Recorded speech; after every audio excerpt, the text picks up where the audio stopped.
my friends, I have been consumed in the last couple of weeks in with the emerging and converging indicators that suggest that something really big is going to happen rather soon. That, the most explicit reporter on this is maybe Cliff High, who says on the 15th of July, there is going to be, he sees this emotional tension going very high, a big spike, and then it falls off a release. And that at times, I think he said, I've never seen anything like this before. And there are now, I think I've got five or six other sources that all confirm in one way or another that there's something really large. I was talking to Greg Braden. We were talking off camera, and he says, "Yeah, I agree. There's something that's inbound, something that seems inevitable." And all the characterizations are that it was very large and very disruptive,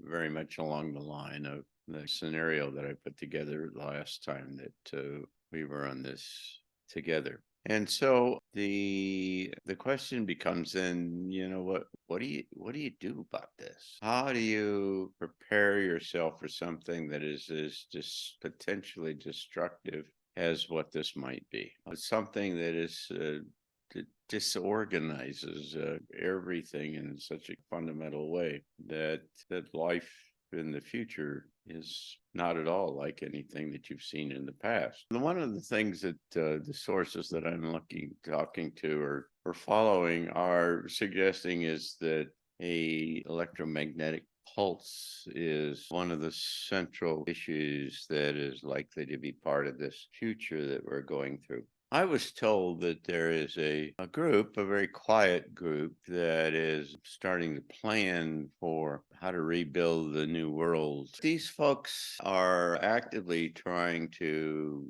anticipate what will be required and do some, active planning about how to rebuild. And that's really quite admirable, it seems to me, because in far less potentially dire situations, and whether it's for a business or a family or your own personal life, it's obvious that you ought to sit down and think about what might come downstream and how you might deal with it and so on. And so it's just, vanilla contingency planning, yet there's little of that that's done in the space where a lot of us operate. And I was talking to somebody on the phone tonight, a very close and dear friend, and they had clearly not even thought about any planning, food, water, anything. I'm impressed these days, in part because I've read this book that's called 1 Second After. And 1 second after is this book by William Forstchen, Forstchen. It took me a day and a half to read it, but it is a novel that's based upon the report from the commission, the special commission that was put together easily 30, if not 40 years ago, to look into what the implications of a massive electronic pulse or a pulse out of the sun, a solar flare, what the implications and effects might be on the planet. I will just say to you that it's just very galvanizing, because it's one thing to abstractly think about and say that you don't have any electricity and you don't have any way to communicate and other things like that, and you can't travel anywhere because nothing works. And food is in very short supply, and there are no medicines after about 2 weeks. And all the stores have been raided and looted. I can visualize it as a screenplay that you go into a film, and like The Matrix or something like that, and it builds this environment, this coherent, internally consistent environment of what is science fiction in that case. But in this particular case, it's a very real possibility. And I can just tell you that it's just mind-boggling. This man masterfully, this is a New York Times best-selling book, by the way, he masterfully builds the case for the kinds of things you're going to have to deal with if you lose the electrical infrastructure in this country. And that then has precipitated a great deal of activity on my part and others that are friends of ours. I mean, we in fact took this on as a topic for quartet here that we just taped 2 days ago. And Penny Ke- and Penny Kelly and Greg Braden and I, Kingsley Dennis wasn't there, but spent a whole hour and a quarter essentially talking about how do you plan for this. And most of the discussion was about dealing with the physical implications. How do you find water? What do you do for backup electricity? How do you do for food and so on and those kinds of things? And that's absolutely fundamental. I mean, this is a classic Maslow hierarchy situation where if you haven't got the lower rungs of the ladder covered, you're not thinking at all about high level kind of spiritual evolutionary things, consciousness raising. You're just trying to find food and trying to get from here to there and trying to deal with the social issues that naturally arise when there isn't much food and there's a whole lot of people that are in extremis. And so it's easy to get focused on all of that. And it's appropriate to be focused on that because, like I say, if you can't deal with that, you can't deal with anything else. But there's a larger and more important aspect of this, it seems to me, that what you cannot lose sight of. And that is that you have to ask yourself, what is the purpose of this event in our lives? If this happens, and it's not certain at all that it would happen, although there are many indications that suggest that it's likely. But if it did happen, then you can do one of a couple of things. I mean, you can get your nose down and you get focused, and all you're doing is dealing with the problems at hand, and there will be significant problems at hand. And secondarily, or maybe even at the same time, you would be saying to yourself, I would suggest, what is this about? What is the purpose of this event? What am I supposed to learn from that? What's the role of something of this magnitude to the species writ large, or certainly to our civilization? Because that's the big question about all of this. I mean, this whole human experience is all about evolution, rising to a higher level, understanding and awareness and expanded awareness. I've talked about it many times. All of the major disruptive events in our lives are specifically given to us as opportunities to rise to another occasion, to look at the seeming impediment that's in our way and figure out a way to get up over it or around it or whatever it turns out to be. And in so doing, you set yourself up to not do that again. You learn through this whole process. You need this, seems to me, as we go into the next few weeks, if not months, going into the end of the year, you need to say to yourself, what's the purpose of all of this? Where are we going? What is the value of this to me as an individual? Maybe even to us as a group or a subgroup of the larger kind of civilization or national group that we happen to be in. What's the purpose? Why this? Why now? If you don't do that, then you just get washed downstream with all of the amazing problems that emerge out of this. And I can tell you, if you read this book, it's just the cascades over the top of your head as you read the thing, and you start saying, wow, I hadn't thought about that. And so it's easy to get this myopic target fixation thing where you just get focused on that and trying to solve the problem, the immediate issue that's in front of you, because they're gonna be there and you're gonna have to. But you miss the larger point, and that is that this has purpose and this has a reason. It's specifically here at this time to provide us with the opportunity to rise to a whole new level and become this new human and ultimately a new world. Now, it's hard to hold those two things at the same time when, everything's going to hell in a handbasket and people are dying all over the place around you and so on. And you're having a hard time finding something to eat. But there is a mindset that one needs to have, it seems to me, going into this, that gives you a position from which to deal with this new environment, that gives you the opportunity that you can see this bigger notion, or at least consider it all and keep it in your mind, and not get caught up in the depressive things that surround you at every level. And this is all about having a mindset and a perspective, a larger perspective about the purpose of all of these kinds of things, right? That you have some notion that this is all here at this time for a reason, to help provide the opportunity for us all to raise ourselves to the next level of human evolution.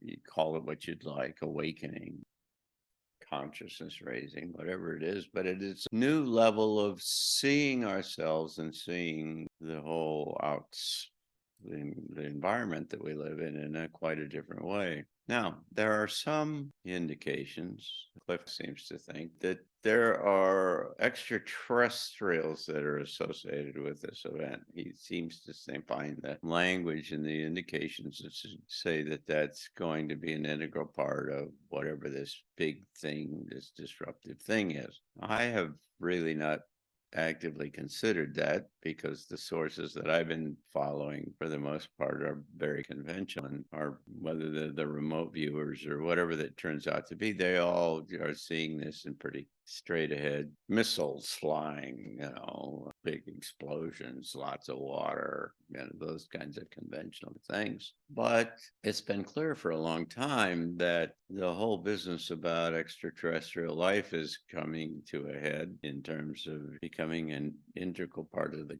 human conversation here, and opening up a whole new world and possibilities about how this all works. And if this is the time when that shows up, or when it plays a part in this, maybe mitigating the situation in some way, I have no idea.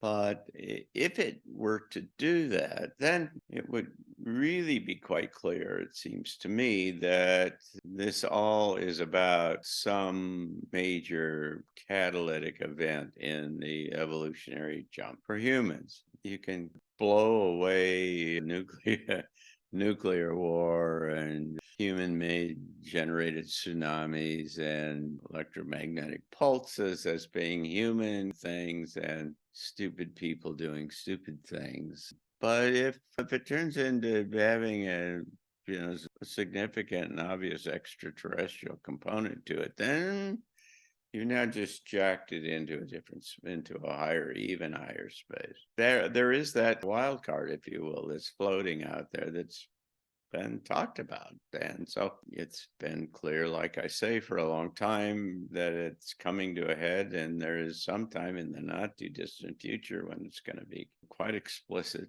It'll be, an everyday idea from some point in the near future that, we live in a neighborhood that's got a whole lot more people than we actively thought about in the past. And so this is an extraordinary time to think about who we must become in order to effectively transit this period of time, because the essence of this transition from a personal point of view is a personal transformation. The whole idea is that you come out of the back end of this in a different way, in a different form, as a different person than when you went into it. That's the idea or definition almost of a new human, right? You're somebody different than you were before. And this is the vehicle for making that possible. Yeah, writ large. And it is, frankly, probably the event that catalyzes and, large numbers of people who are on the fence here, and to bring them over into a space to where they are questioning the status quo and the conventional wisdom, and they become part of the solution rather than the problem. Parenthetically, there are no scenarios that I'm aware of where where there aren't large numbers of people that die in the process. There are a very series of images that I know of that have been generated from any number of sources about what the world looks like 10 or 15 years from now, all have significant decrease in population, regardless of whether it's a solar flare or whatever it turns out to be. If it is a major disruptive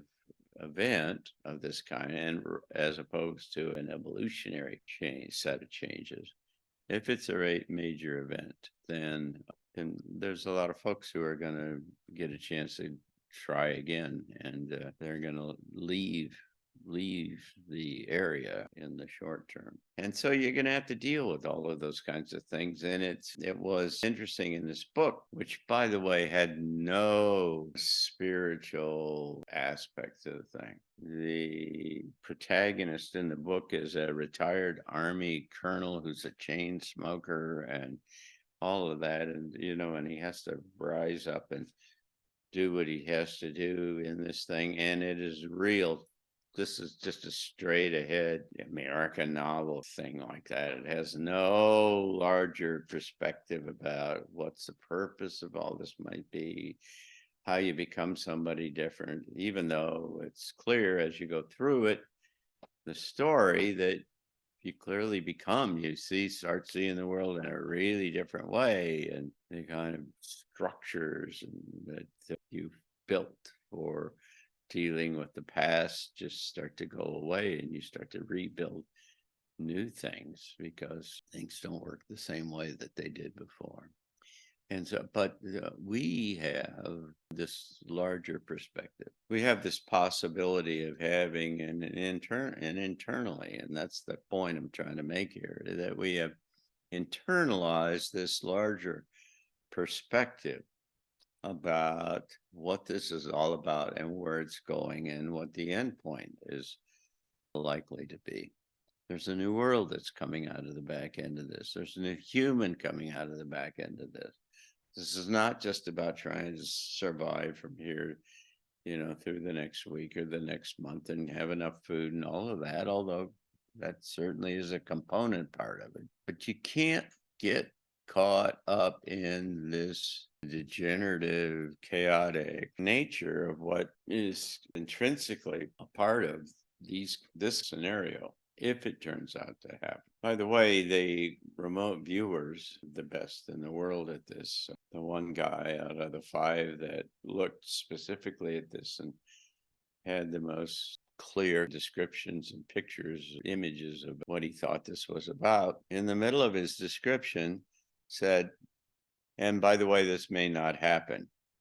And it was an integral part of the viewing, that it was not a narrative or but just a thought, external idea. It was a part of the interpretation and the messaging that came through this process. And it said, this may not happen. And you got to keep that in mind as well, that you can't go crazy and go nuts and start to worry and everything, because it may not happen. There may get a critical mass together of those of us who are trying to look at the world and ourselves in a different way and think of this in far bigger terms than just the physical well-being. And that when you get to a certain point, and like I say, a critical mass in that, then what it does is it starts to influence the external environment in the future that emerges. And so we can change the future by the way that we think here. And so that's a very real possibility. And there's a number of sources that have suggested that the white hats, if you will, in this whole thing have a strategy to just run us right up to the edge and scare everybody to death because they think that the nuclear war is going to start tomorrow, or maybe even the first of the missiles go off and everybody freaks out and says, never, oh, no, no, no. And then you back off and then that becomes the basis in Martin Armstrong terms of 2025 to 2027 being a global civil war. Everybody raises up against the government and says, no, we're not going to do this. And that becomes then the basis for rebuilding, in a whole new way. So there's a couple of different paths going out through this, but in any case, it does seem to be that there is an event or a series of events of great magnitude and disruption that, again, if you're looking at this in bigger terms, you could easily say, well, it's necessary because you got to break down the old system to make for the space for the emergence of a new one. And so you need that context and you need to have this bigger picture about where we're all going and what it means for us and how we can rise to the occasion. And so as we go forward, and we'll talk about some more of this next week, but as we go forward, we need to keep that in mind. You can't get caught up in the depression or the anxiety or the fear or the other things that are seeming natural byproduct of the process. That's in part what a lot of the players on the dark side would like for you to do, because then you become incapacitated emotionally in terms of any ideas or creativity, lose your effectiveness. Let's all keep some of these kinds of things in mind as we go forward, because this just promises to be one of the most interesting times, and certainly in all of our lives, if not in human history as we've understood it. So thanks.